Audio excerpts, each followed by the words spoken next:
which is the rocks behind your base. Right. So, yeah, you go straight into like crazy macro Terran with that build. It's really good as long as you can defend the beginning. So And normally it's pretty easy on Shadow Temple. at that point, do you just go into drop crazy mode, or I mean, because you're just building pure marine at that point, right? Yeah, you go in the drop crazy mode, and when you're fighting marine tank, you want to go straight marines, and then do some kind of transition, maybe in the tanks yourself, or go into nukes. I have some replays where I actually go into nukes, like against Velo, for example, is a recent one where I went into mass nukes. Wow. And then you just go mass marines, mass nukes, and then transition into air if they go mech, right? Just straight air, like late in the game. And then, what is it? You got a ton of gas by then, too. Jeez. Against mech, you want to go extremely marauder heavy, normally, which is against Hellion tank. Right. And if they do anything else, it's just pure marines, but if they go straight mech, Hellion tank, you want marauders. Right. So you just hate that factory, don't you? You don't build anything out of the factory, do you? Not really. It really depends on what I feel like doing. Right. Against bio, you want pure marines only when you're doing bio versus bio. And upgrades are extremely important. If you're behind on the upgrades, you're going to lose. That's why a lot of Terrans will do timing attacks once their upgrades are complete. So, like, let's say I get my 1-1, like, first. My army will be moving to his base, and right at his front, the 1-1 will, like, finish and then attack. Because then he's on 0-0 still. And then, your Marines normally will win the match. Because he's only doing 4 damage to you, and you're doing, like, 7 damage to him. Something like that. Right.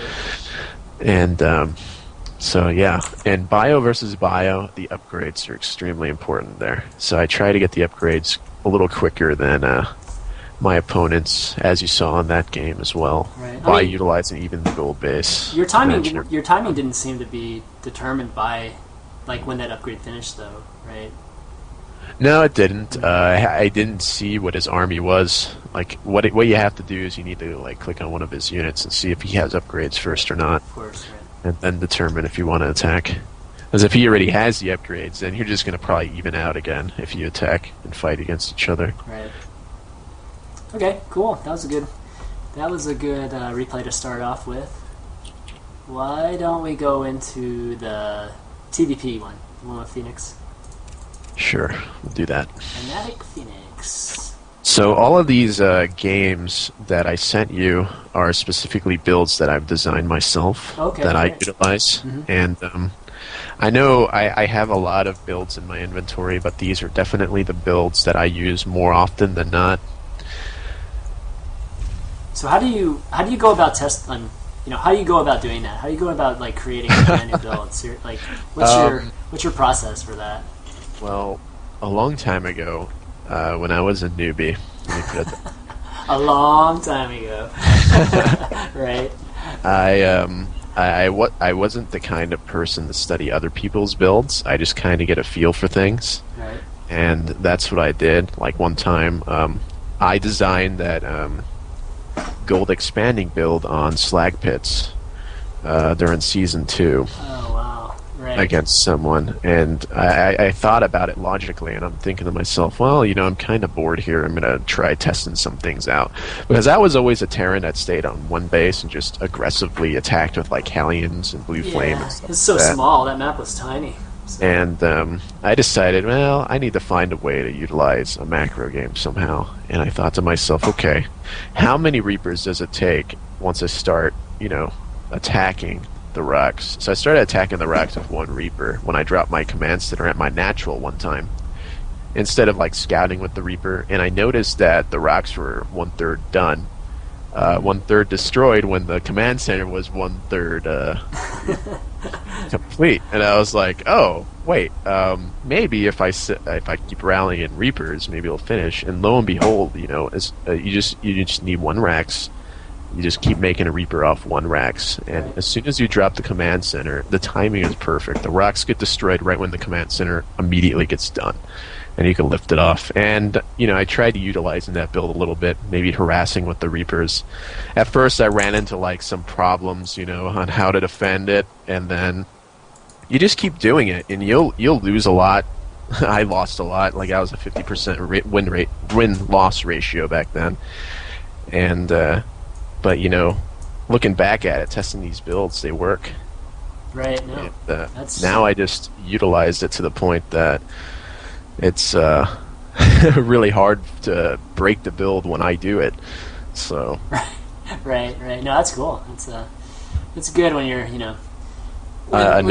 when people become, or when people are more innovative, and not just copying builds and who can execute better type of thing.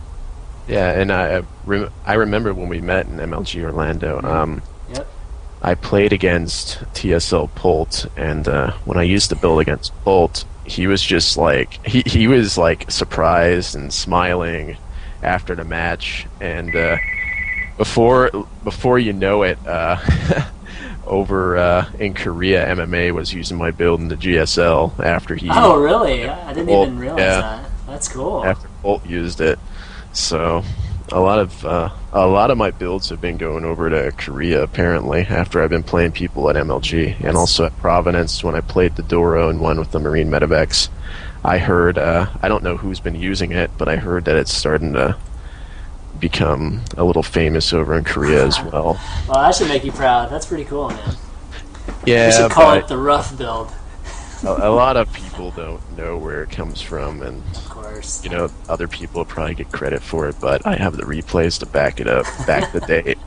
So nobody has these builds all the way back to like 2011, 2010 December stuff. So Right. Well, I mean, the thing is like if you're a person that's innovative and can create builds, you're not going to be a one-time wonder in that regard, right? So you'll keep continually building builds. So people will catch on eventually. So anyway, Yep. so let's get to this replay. Yep, let me load it up. All right. And I did play Fnatic Phoenix. This is about 2 days ago. Okay. Is it just on a ladder or? Yeah, it's just on ladder. Cool. I like to save games of players that are pretty known now.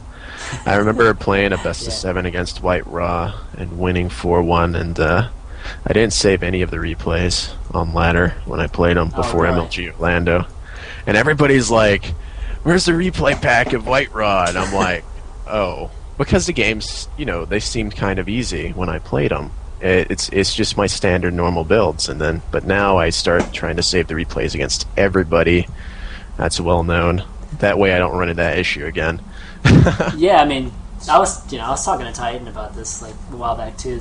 You guys should save all your replays and catalog them, Yep. so you can bring them up easily, whenever you need to.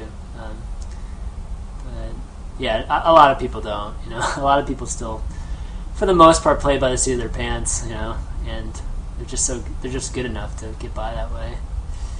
But Yeah, I was never the kind of person to like save replays and be like, "Oh, I beat this guy." oh, check and it out. it's not. I mean, I'm not even talking about for bragging rights. I mean, which is kind of funny sometimes too. But it's more just for analytics, or when you're at a tournament and you need to see how White Raw plays against the Terran, on this map. But a long time ago, I used to only save replays that were like really weird or interesting or down to like the last unit. Yeah, the epic ones. I've got. Not like- I still got some of those. Right. Yeah. All right, let's get this started. So 2 minutes. okay, let me get back to 2 minutes here, and I'm gonna pause it. All right, All right, 3, we know when. 2, 1, go. I should get like a 5-second head start. There you go. So here you can see it's a very standard opening, just opening up with the racks and the refinery. I don't like to put my racks at the front anymore because I used to get cheesed by blink stalkers that would snipe my buildings at the front. Oh. So Nice. now I like to put my racks in the back and put the 2 supply depots in the front and then a bunker in the middle instead. right. That way I can defend against that and not lose too much. So I remember getting it sniped like before stim gets finished or combat shields, and it's just it's hectic when that happens. It kind of makes it look like you're doing a 1-1-1 too, right? Oh yeah, it definitely looks like a 1-1-1 Yeah. when the Protoss tries to scout you because they see a bunker in the front, and even if they don't see the bunker in the front, you can trick them into doing multiple different builds. You can drop the tech lab. You can go for the second gas. You can go 2-port Banshee, you know, Right, things like exactly. that. You really just fuck with them, especially when they put that bunker at the front. That's nasty. Yeah. So here, immediately after the bunker or the second supply depot gets done, I like to get the bunker because you never know if they do like an 8-gate or something and they're outside of your base. Mm-hmm. And I love getting that bunker up right away because there's no reason to get the extra racks because you're not going to have the money for the extra Marines yet, anyways. Right. So I get the racks after I get stim pack. It looks like a Reaper opening, except instead of getting Reapers, you just go straight for the stim pack and make Marines off of that. Let's see. And after I get my second barracks, I like to get another gas. And I like to scout after my bunker gets finished, because that's usually a good timing. You want to scout between... You want to scout them before 6 minutes, basically. And that's the timing that we have here. All you need to do is find out if they're expanding or not. If they're not expanding, you're going to have to assume cheese at 5.5 minutes. So as you can see here, I see that he's expanding. Right. So I don't put up a second bunker. If I see that they haven't expanded by 5:30, I'll just put up another bunker or even a turret for like DTs or something. I like to really defend when I'm doing this build because you can apply a lot of pressure and do a lot of damage once you get the Marine count up and micro. Okay. So right now he's just playing, you know, this is more like a standard game for me when you're playing against Protoss. This is my standard opening that I like to do against Protoss, and when I'm playing Protoss, that's their standard opening, fast expanding. Right. So you're going to eventually be dropping a lot here, right? Oh yeah. Yeah. Well, it depends on what I see. Okay. If I feel like I can assault the front, then I'll assault the front. Like, what I like to do is I like to build the engineering bay and the factory at the same time, or close to the same time, around the 5.5 minute mark. And as soon as the engineering bay gets done, you want to build your attack upgrade, or get the attack upgrade.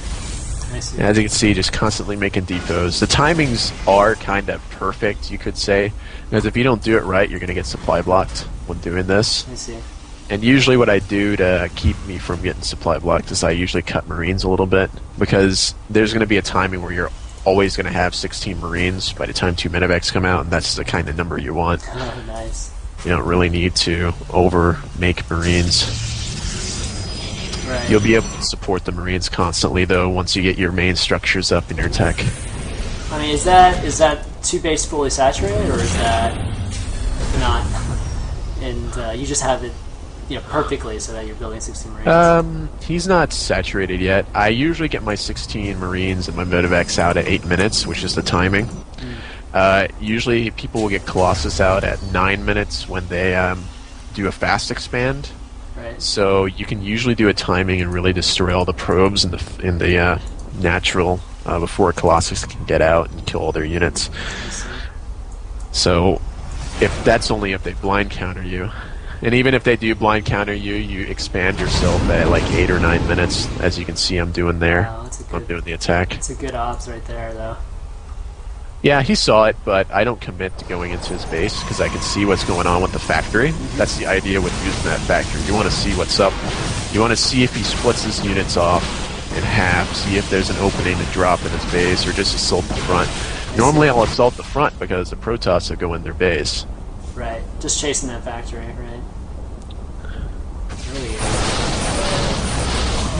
Let's see the micro action here. I don't really micro too well there, actually, compared to these times. So it is going to go into a macro game. I think I could have done more damage if I did that a little bit better. But I wanted to snipe his sentries before he got his force fields up, but he got it too quickly. I see. Oh. So yeah, it is going into a 2 base versus 2 base game now, which is what happens if the first attack fails. The first attack can either do a lot of damage or it can, you know, evenly trade like you saw there, which is what happened. So how do you feel right now? Feel okay, like in the game? I feel okay because he didn't have too many units after he defended off. He only had like a couple of units left. So right now, since I've expanded, I should be able to catch up now. and Marines are just extremely powerful, so